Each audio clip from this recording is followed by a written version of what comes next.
Um, can you please again explain what is a trion? Because many of them are not there. Well, the thing is, Tryon is a modified quatrain. You can say because it's a four-liner poem. Yes. We these days have micro poetry. You know, it's a fad. Young people write small poems in Instagram and other social media platforms. There is a limitation of characters. Well, I rarely write short poems.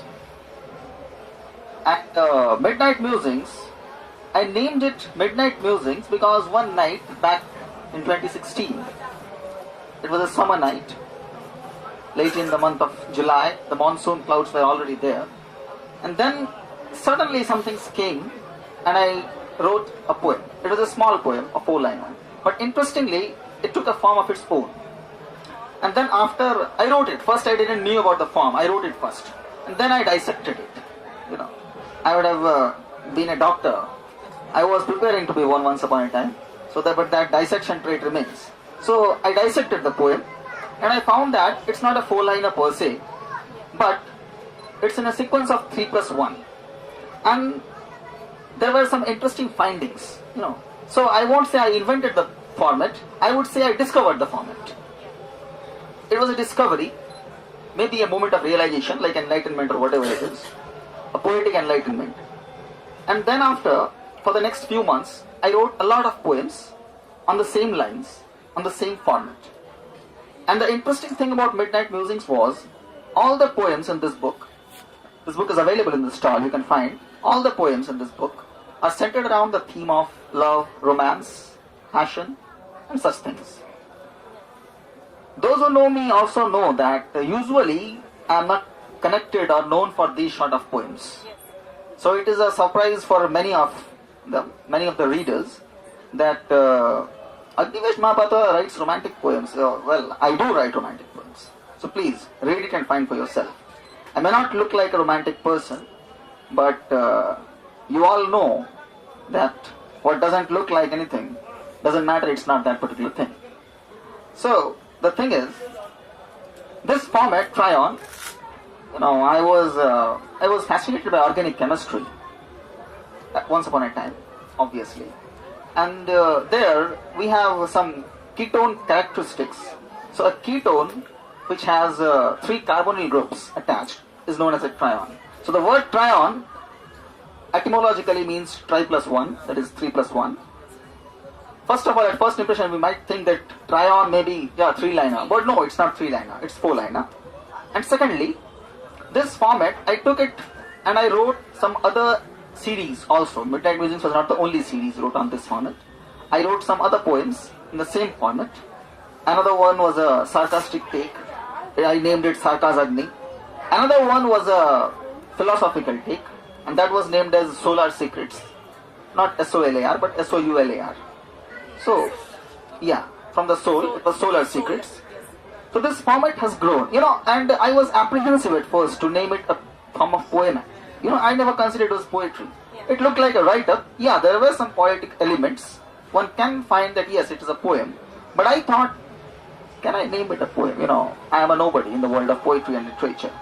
So I talked with many people, the so-called doyens of the art, you know. And they told me, yeah, you know, it's wonderful. Someone called me up.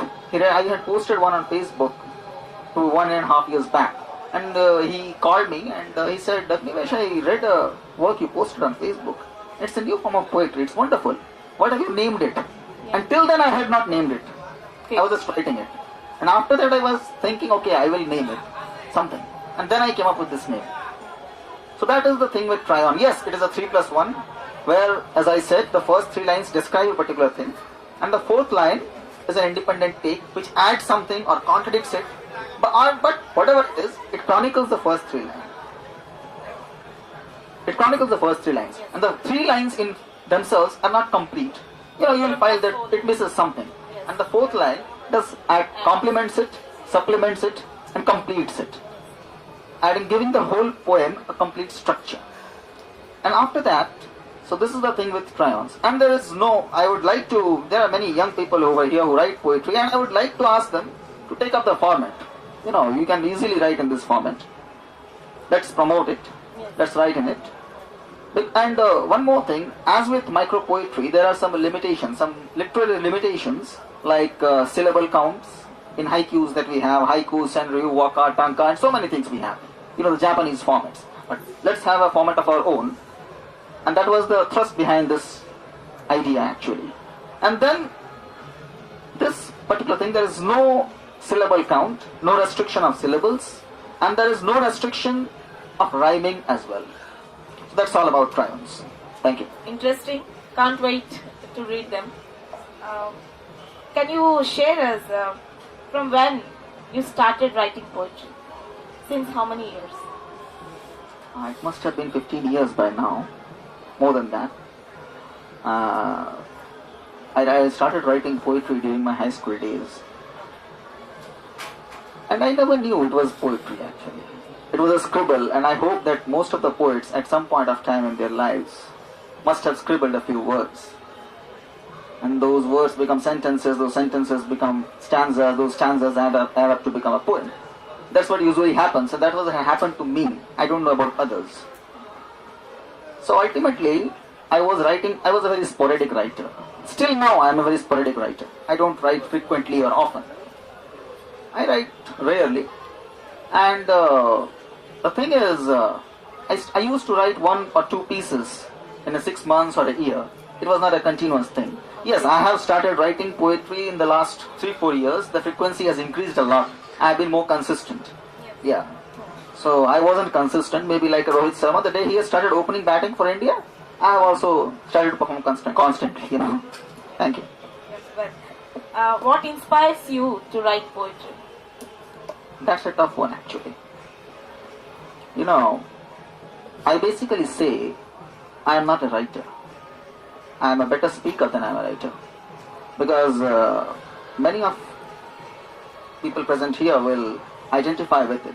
That we think fast, too fast.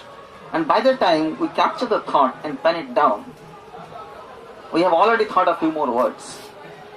So the pace between the thoughts and writing is seldom matched. We might skip a few words in between. So better, but you can think and you can speak. The pace can be maintained to a certain extent. So speech can match up to thoughts, but not words. So that is why I feel that I just write. About inspiration, as you said. I'm a reader of life, and there's a lot of things around us which inspires me to write poetry. Some people must have read, I have written a poem on a bull, on a stray bull, because my mom calls them the king of the road. So I had a poem called the king of the road. I have written poem on a mosquito. I have written poem on a cockroach. I have written poem on computers, on mathematics, on Newton's laws. Yes. So a lot of things are there. Thank you. So what makes a poem good according to Agnivesh Mahapatra? A reader reads a poem and says it's a good poem. Yeah. That makes a poem a good poem. Very nice. As a child, smart answer. Okay. I am smart. Okay, as a child, you love to read some writers, poets. Yes or no? Yes. Who is your favorite one? I have always been a voracious reader, actually. I have read and read. My mom used to call me a termite. I was eating up books. Okay. So I have always read.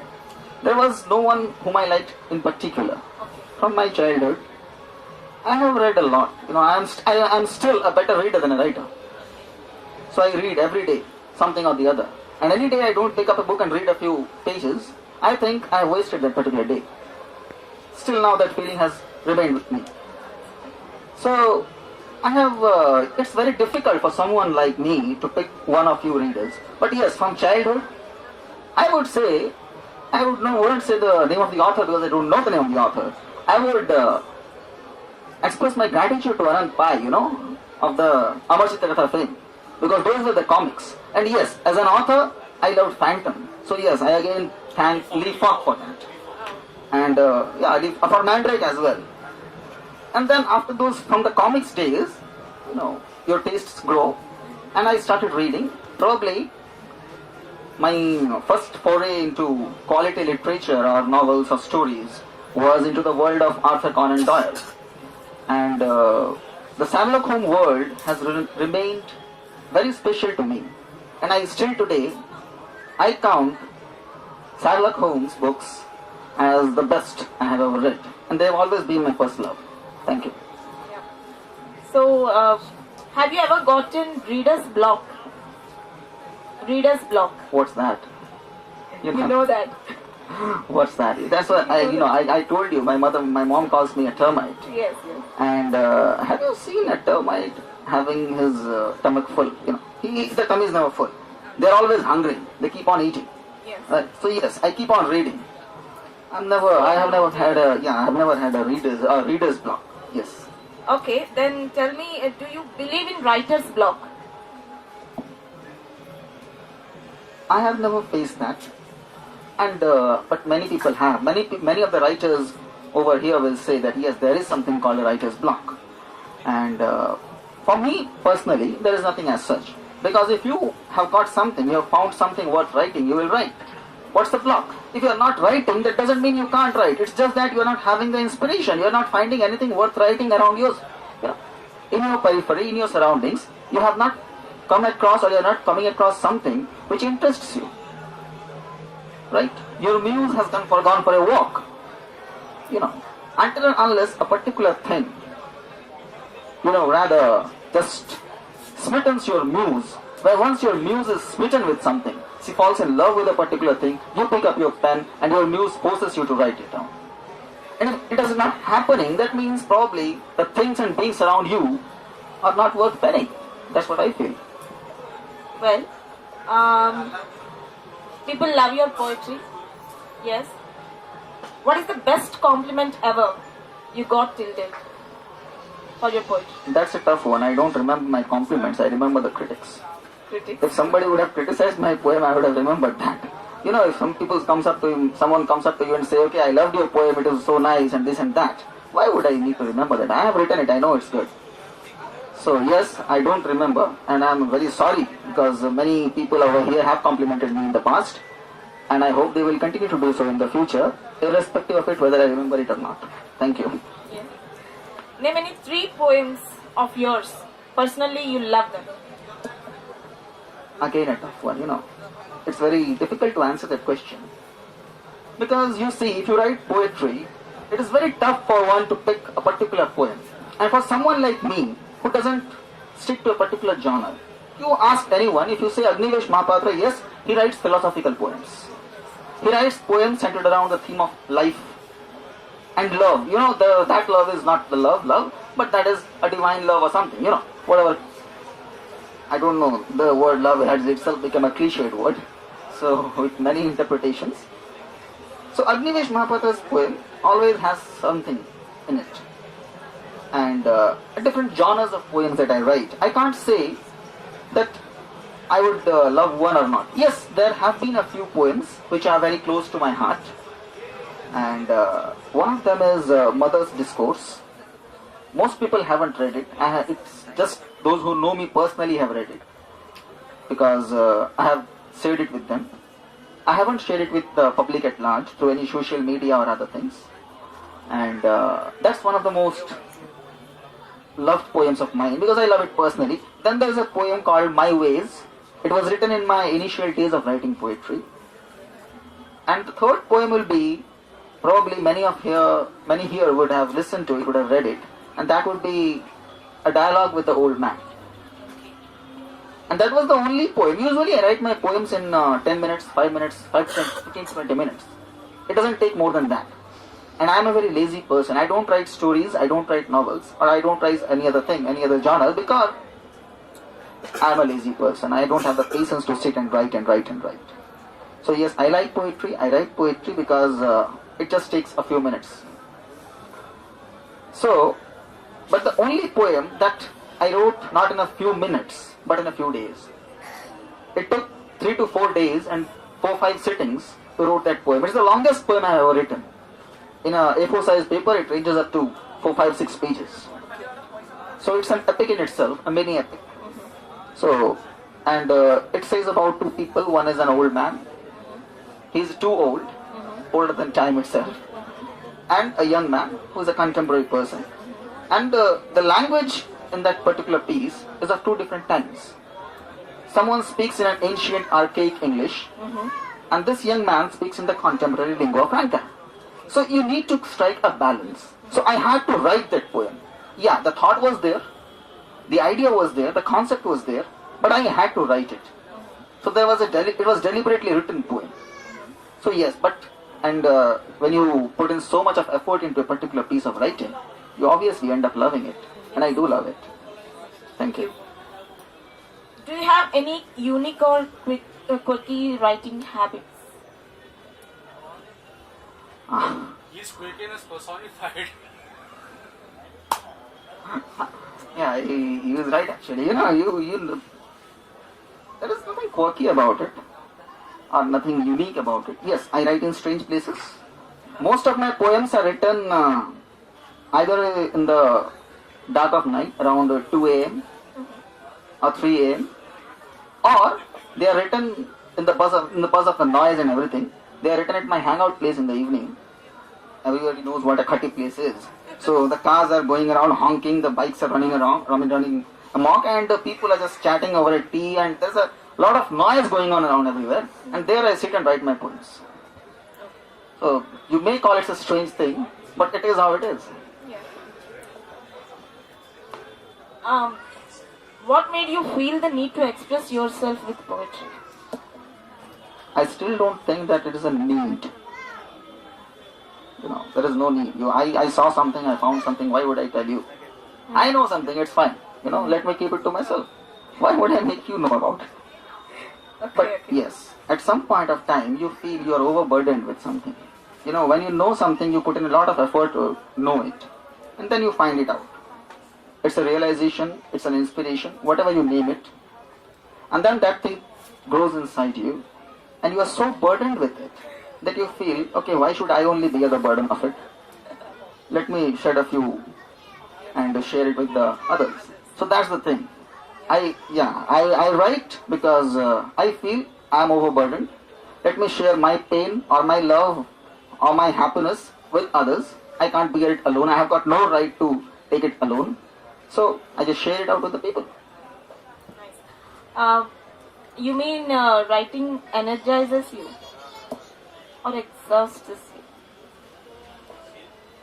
Writing energizes me or exhausts me? Yep. Well, to be frank, it does neither. Okay. Yeah, it satisfies me, yes. If it is good, well, most of the pieces are good. I am a narcissist person, so yes.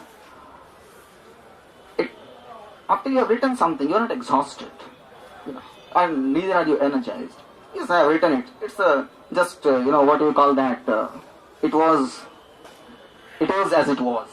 So yes, when you are writing, there is a change. You are at a different plane or you are at a different level. But after that, it's just like it was before. What does literary success look like to you? Literary success. Well, I am a novice. I have read literature. I am a passionate leader of literature. I am a student of literature, though I have never been a formal student of literature. I don't know what is literary success. Because literature, we have seen from time immemorial that there are two things. Either you appeal to the masses or you are confined to a particular class of intelligentsia. You have got two sets of reader. The mass or the class, or as they say it. But what I feel is, as someone was called, we all know him, the Bard of Stratford-on-Avon, Shakespeare.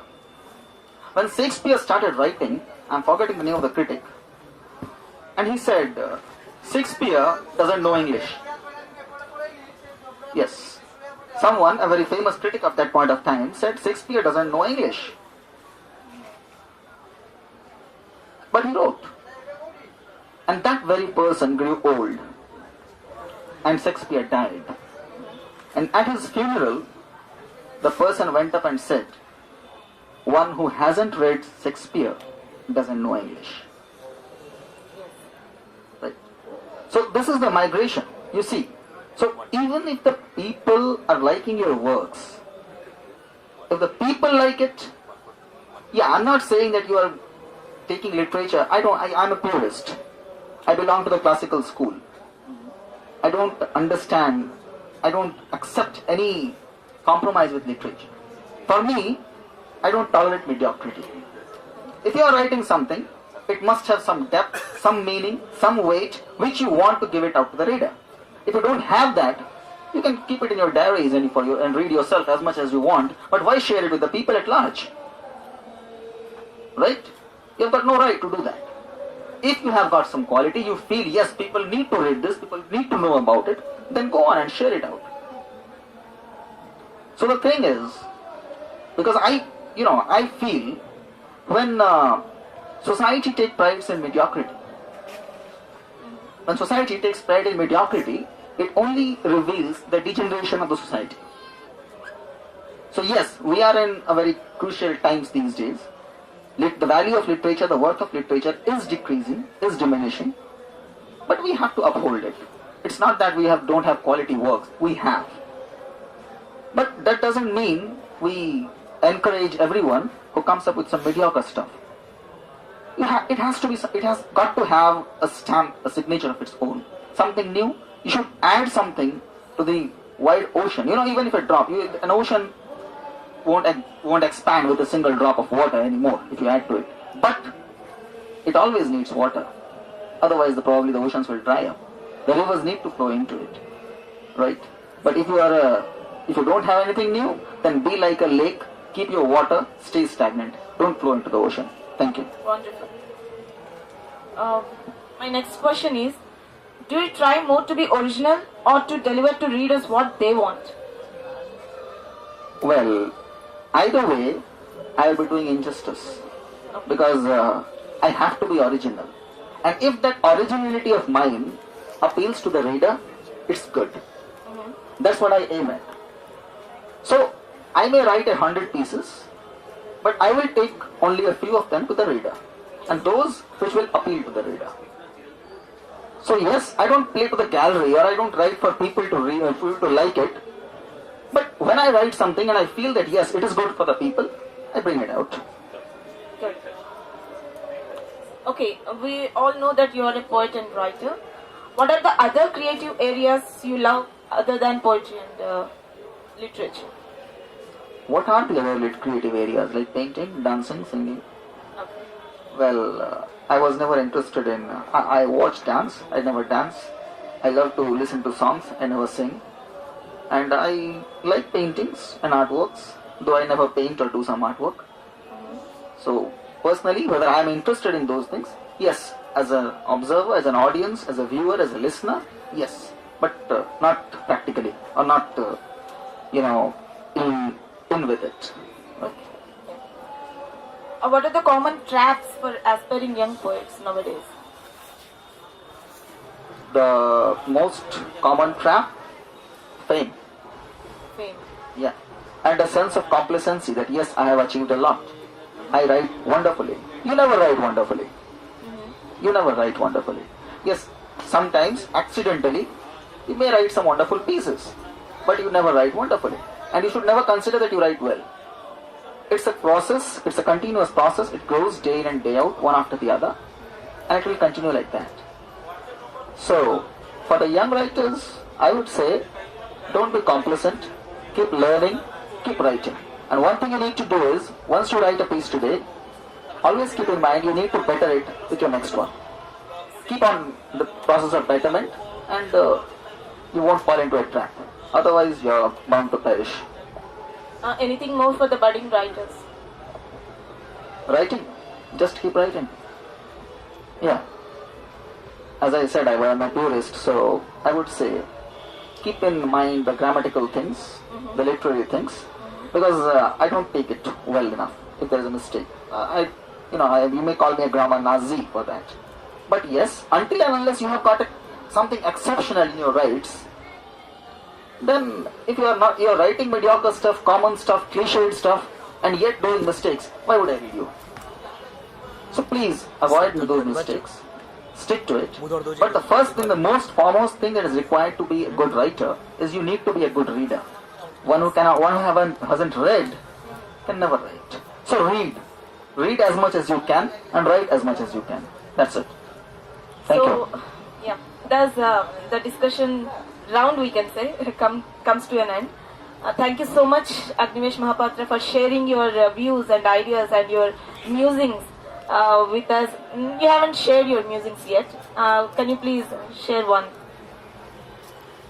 Well, I won't share them now. Those who want to read them can buy the book. It's available out there. Very smart, huh? Yeah, obviously. Thank you so much. Thank you all the audience and our friends, guests. Thank you so much. Yeah, in the end I would like to thank everyone for coming here, for being a part of the show. Anyone can ask questions. ଗୋଟେ ଲାଇନରେ କବିତା ଲେଖିଛ, ଇଂରାଜୀ କହିଲ, ଓଡ଼ିଆରେ କହିଲ, ହିନ୍ଦୀ କବିତା ଗୋଟେ ପଢିଦେବ, ଆମେ ଯିବା। ହେଲା? ତିନିଟା ଲାଙ୍ଗୁଏଜ ଲାଇନରେ ଲେଖିଛ କବିତା, ଓଡ଼ିଆ କହିଛ, ଇଂରାଜୀ କହିଲ, ହିନ୍ଦୀଟା ବାକି ରହିବ। आर्यन साहब पे सर कविता पढ़िया गोटे दुष्कर काम ଆପଣ କହିଲେ ମୁଁ ଗୋଟେ ହିନ୍ଦୀ ପଢିଆ କବିତା ପଢି ଦଉଛି ଆପଣଙ୍କ ପାଇଁ ଦି ଧାଡି।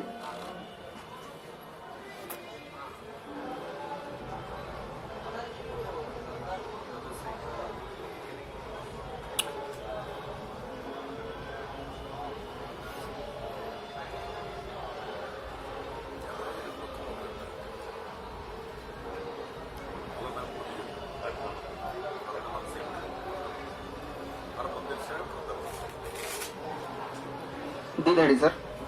और की रटन लगाते मनुज का जीवन बीता है। और की रटन लगाते मनुज का जीवन बीता है। प्राप्त नहीं पर्याप्त किसी को कौन कहां फिर जीता है। और की रटन लगाते मनुज का जीवन बीता है। प्राप्त नहीं पर्याप्त किसी को कौन कहां फिर जीता है। स्वयं हित में कर्म सारे धर्म यहां बस रीता है। स्वयं हित में कर्म सारे धर्म यहां बस रीता है। स्वार्थ जहां सर्वार्थ जगत में कौन वहां फिर जीता है। धन्यवाद। Thank you. And before I leave, thanks a lot to Subhranshu Bhai for publishing this book. Without his efforts, this book wouldn't have come out. And a special thanks to Gayatri, because in this book there are some wonderful illustrations and it has all been done by her. So I would expect a round of applause for her. Please. Thank you. Thank you very much.